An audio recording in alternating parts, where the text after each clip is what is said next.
Good morning. Leland Melvin is now 57 years old, but he grew up in the small town of Lynchburg, Virginia. Back when he was a boy, he remembers very well being at home with a black and white TV set with his mom and dad watching Neil Armstrong and Buzz Aldrin land and walk on the moon. It was after that all of his buddies, young kids, were all running around saying how they wanted to be astronauts. But not Leland. No, it just so happened they had a neighbor who lived down the street, a man named Arthur Ashe. He was an incredible tennis player. Leland is African American. And he looked at Arthur Ashe, the phenomenal tennis player, and his dad talked about what an incredible athlete he was, what a great human being he was. And that's what Leland wanted to be, a tennis player. Well, the other thing he had a love and life for, though, was that as a young boy he had been given a chemistry set. And he would go out and play with his chemistry set, and he learned early on how he could mix certain chemicals together and blow things up. He thought that was so great.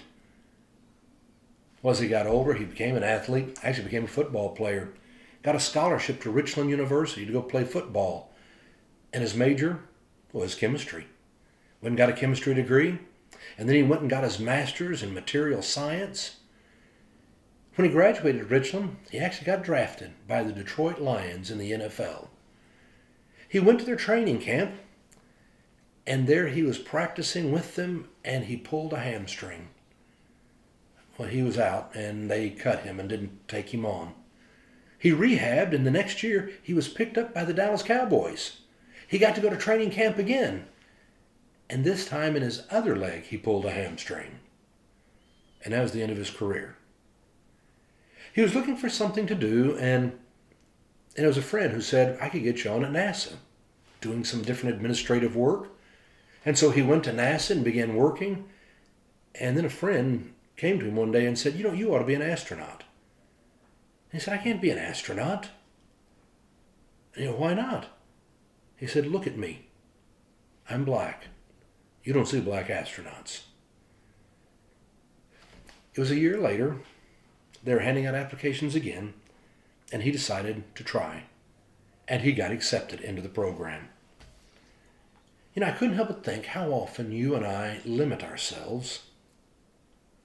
We limit ourselves because we think about our gender or our race, our talents, our injuries.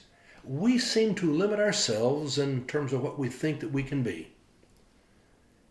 In the end, Leland became an astronaut, just like he'd been seeing so long ago with Neil and Buzz.